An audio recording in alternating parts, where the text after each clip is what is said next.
डनकाशी news channel, सच है तो बोलेगा। शारदीय नवरात्रि के पावन अवसर पर वाराणसी में श्रद्धा और भक्ति का उत्साह चरम पर रहा। नवमी के दिन वाराणसी के रविंद्रपुरी स्थित अघोर पीठ बाबा कीनाराम स्थल क्रीम कुंड में नवकन्या और भैरव पूजन का भव्य आयोजन किया गया। इस अवसर पर पीठाधीश्वर अघोराचार्य बाबा सिद्धार्थ गौतम राम ने स्वयं कन्याओं और भैरव के चरण पखारकर परंपराओं का निर्वहन किया।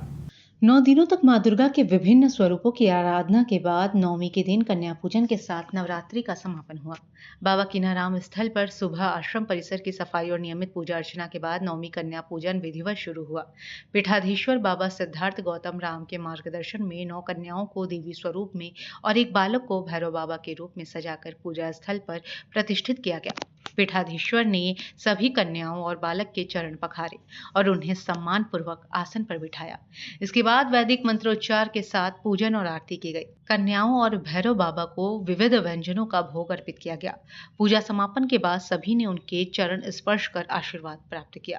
पूरे आयोजन के दौरान जय मां सर्वेश्वरी और हर हर महादेव के जय घोष से वातावरण भक्तिमय बना रहा।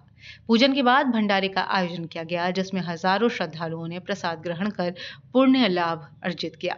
आयोजन की व्यवस्था वरिष्ठ आचार्य प्रकाश और सदस्य संगीता सिंह ने संभाली।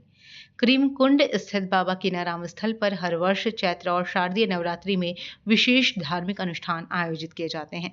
नवमी के कन्या पूजन और भंडारे में भाग लेने के लिए देश विदेश से साधक, संत और श्रद्धालु यहाँ पहुँचते हैं।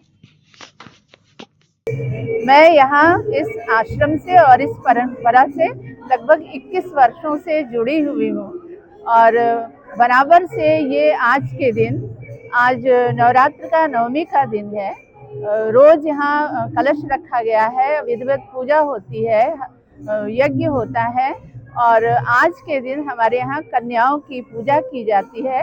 हमारी अघोर परंपरा में महिलाओं को बहुत सम्मान दिया जाता है। स्वयं अघोरेश्वर अपने हाथों से कन्याओं को जल दे करके, उन्हें सम्मान दे करके उनके गौरव को बढ़ाते हैं।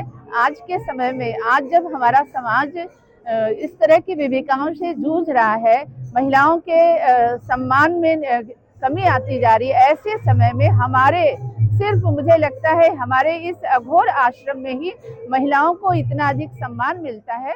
और इस अघोर परंपरा जो एक से एक सिद्ध महात्मा सभी का यहाँ समाधि है, उनका उद्देश्य रहा है कि समाज में नारी जाति का जितना उत्थान हो सके, पीड़ित जो भी महिला ना हो उनको पीड़ा से मुक्ति आ जाए। इस एवज में महाराज श्री के द्वारा ये परंपरा चलाया गया। नवरात्र व्रत हम लोग करते हैं।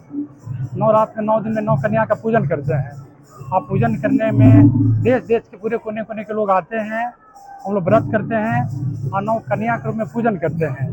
जो अघोर परंपरा महाराज श्री की चलाया हुआ परंपरा है, कन्याओं का पूजा करके समाज में हम लोग संदेश देते हैं कि नारी शक्ति ही महान है।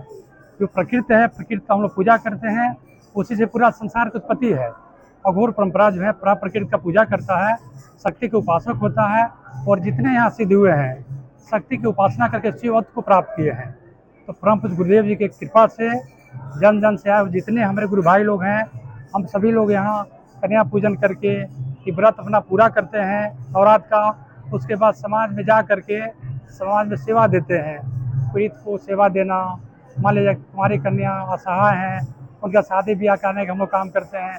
जो असहाय उनका एजुकेशन में सहयोग करते हैं। जन जन में जहाँ तक सहयोग नहीं मिलता है, अघोर परंपरा माली के द्वारा, हमारे गुरु भाइयों के द्वारा, उनकी कृपा से जन जन में जा करके खाने से लेकर के बस से लेकर के पूजा पाठ तक सबका हम लोग सहयोग करते हैं, ताकि समाज में इसका विकास हो, विकसित हो कि नारी का पूजा होना चाहिए, नारी के प्रति सबका श्रद्धा प्रेम बढ़ना चाहिए और नारी का सम्मान होना चाहिए। संस्था आदिकाल से है, इसका उद्देश्य यही है कि जन जन में अच्छाई फैले। अघोर परंपरा का मतलब ही सहज है, गंगा के प्रतीक है। कितने सालों से ये कन्या पूजन किया जा रहा है? पूर्वांचल की खबरों से जुड़े रहने के लिए आज ही सब्सक्राइब करें हमारा YouTube चैनल डनकाशी और हाँ, लेटेस्ट अपडेट्स के लिए बेल आइकन को प्रेस करना ना भूलें। और आपके पास है कोई जानकारी या है कोई सूचना तो हमारे दिए गए नंबर पर आप हमसे संपर्क कर सकते हैं।